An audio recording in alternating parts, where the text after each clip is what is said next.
ನಮಸ್ತೆ, ನಾನು ನಿಮ್ಮ ವಾಗೀಶ್ ಮಾತಾಡ್ತಾ ಇದ್ದೀನಿ ವಿಹಾನ್ ಡೆವಲಪರ್ಸ್ ಇಂದ. ಇವತ್ತು ನಾನು ನಿಮ್ಮ ಮುಂದೆ ತರ್ತಾ ಇರತಕ್ಕಂಥ ವಿಷಯ ಬಂದು ವಾಸ್ತು.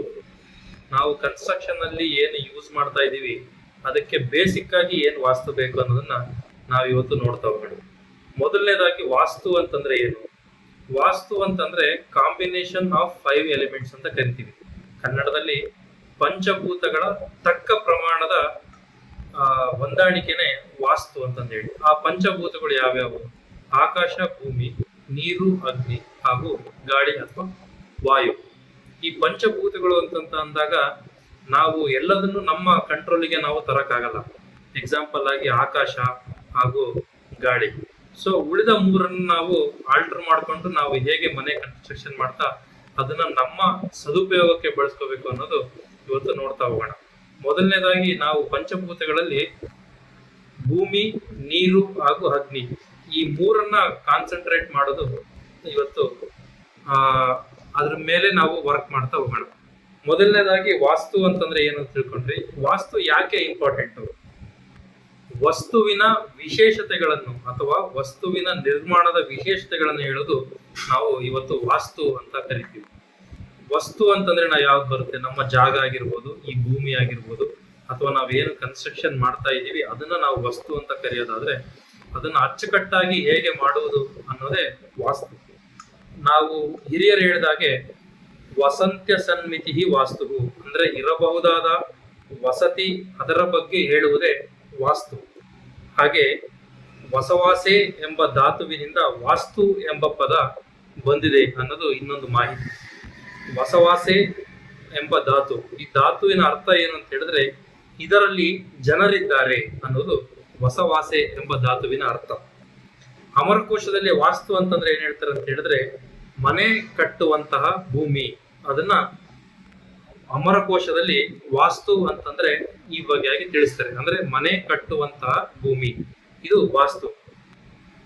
ಈಗ ನಾವು ವಾಸ್ತುನಲ್ಲಿ ಬೇಸಿಕ್ ಏನು ಅಂತ ಹೇಳಿದ್ರೆ ನಾವು ನೋಡುವಂಥದ್ದು ಈ ಒಂದು ಚೌಕಾಕಾರವಾದ ಜಾಗದಲ್ಲಿ ನಾವು ಉತ್ತರ, ಪೂರ್ವ, ದಕ್ಷಿಣ ಹಾಗೂ ಪಶ್ಚಿಮ ಇದರಲ್ಲಿ ನಾವು ಎಲ್ಲಿ ಯಾವುದನ್ನ ಪೂರಿಸ್ಬೇಕು ಅಥವಾ ಯಾವುದನ್ನ ಅಚ್ಚುಕಟ್ಟಾಗಿ ಮಾಡಿದಾಗ ನಮಗೆ ಗಾಳಿ, ಬೆಳಕು ಮತ್ತು ವಾತಾವರಣ ಚೆನ್ನಾಗಿರುತ್ತೆ ಅನ್ನೋದು ನಾವು ವಾಸ್ತುಗೆ ನಾವು ನೋಡ್ತಾ ಹೋಗ್ತೇವೆ.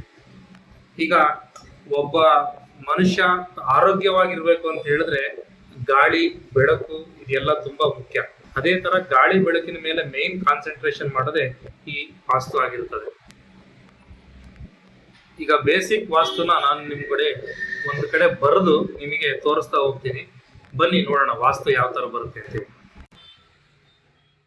ವಾಸ್ತು ಬಗ್ಗೆ ತಿಳ್ಕೊಂತ ಹೋಗೋಣ.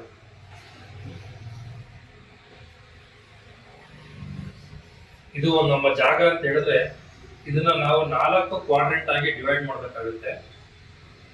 4 ಕ್ವಾಡ್ರೆಂಟ್ ನ ಇದನ್ನ ಉತ್ತರ ಅಂತ ಕನ್ಸಿಡರ್ ಮಾಡಿದ್ರೆ ಇದು ಪೂರ್ವ, ಇದು ದಕ್ಷಿಣ ಹಾಗೂ ಇದು ಪಶ್ಚಿಮ.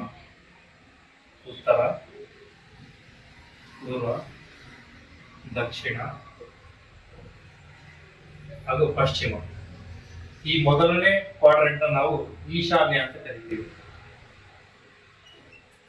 ಈಶಾನ್ಯ ಅಂತಂದ್ರೆ ಉತ್ತರ ಮತ್ತು ಪೂರ್ವದ ನಡುವೆ ಏನ್ ಬರುತ್ತೆ ಅದು ಈಶಾನ್ಯ.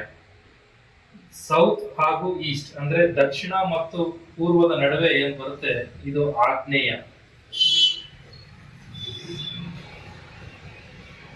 ಹಾಗೆ ಪಶ್ಚಿಮ ಮತ್ತು ದಕ್ಷಿಣದ ನಡುವೆ ಏನ್ ಬರುತ್ತೆ ಇದು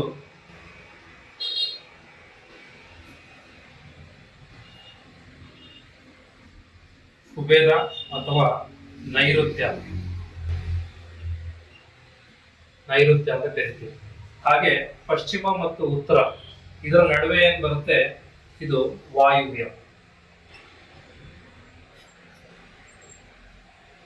ನಾರ್ತ್ ಈಸ್ಟ್ ಈಶಾನ್ಯ, ಸೌತ್ ಈಸ್ಟ್ ಆಗ್ನೇಯ, ಸೌತ್ ವೆಸ್ಟ್ ನೈಋತ್ಯ ಹಾಗೂ ನಾರ್ತ್ ವೆಸ್ಟ್ ವಾಯುವ್ಯ. ನಾವು 4 ಕ್ವಾಡ್ರೆಂಟ್ ಆಗಿ ಡಿವೈಡ್ ಮಾಡಿದಾಗ ನಾರ್ತ್ ಈಸ್ಟ್ ಈ ಪೋರ್ಷನ್ ಅಲ್ಲಿ ಏನ್ ಬರುತ್ತೆ, ಈ ಪೋರ್ಷನ್ ಅಲ್ಲಿ ತಗ್ಗು ಪ್ರದೇಶ, ಇದನ್ನ ನಾವು ಕನ್ಸಿಡರ್ ಮಾಡಬೇಕಾಗುತ್ತೆ. ತಗ್ಗು ಪ್ರದೇಶದಲ್ಲಿ ಈಗ ಯಾವ್ದು ಬರುತ್ತೆ? ಯುಜಿ ಸಂಪು, ಹಾಗೂ ಲಿವಿಂಗ್ ಡೋರ್ ಹಾಗೂ ಪೂಜಾ ಮನೆ, ಇದೆಲ್ಲದನ್ನು ನಾವು ಈಶಾನ್ಯದಲ್ಲಿ ಮಾಡೋದು ಸೂಕ್ತ. ಎರಡನೇದು ಆಗ್ನೇಯ. ಆಗ್ನೇಯ ಅಂತ ಹೇಳಿದ್ರೆ ಹೆಸರೇ ಹೇಳ್ತಕ್ಕಂಥ ಇದು ಅಗ್ನಿಮೂಲೆ. ಅಗ್ನಿಮೂಲೆಯಲ್ಲಿ ಕಿಚನ್ ಬರ್ಬೋದು, ಇದು ಆಗ್ನೇಯ. ನೈಋತ್ಯ. ನೈಋತ್ಯ ಇದನ್ನ ಭಾರವಾದ ವಸ್ತು ಅಥವಾ ಇದು ಎತ್ತರವಾದ ವಸ್ತು ಏನ್ ಬರುತ್ತೆ ಅದು ಇಲ್ಲಿ ಮಾಡ್ಬೋದು. ಮೊದಲನೇದು ವಾರ್ಡ್ರೋಬ್,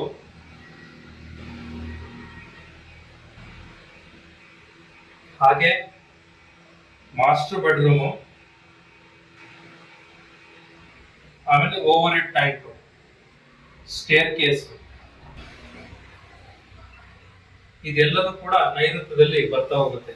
ವಾಯುವ್ಯ ಅಂತಂದ್ರೆ ವಾಯುವ್ಯ ನಾವು ನೀಚ ಸ್ಥಾನ ಅಂತ ಕನ್ಸಿಡರ್ ಮಾಡಿ ಇಲ್ಲಿ ನಾವು ಮನೆಗೆ ಬೇಕಾದ ಟಾಯ್ಲೆಟ್ಗಳು ಅಥವಾ ಮುಂತಾದ ಇದನ್ನೆಲ್ಲ ನಾವು ವಾಯುವ್ಯದಲ್ಲಿ ತಗೋತೀವಿ.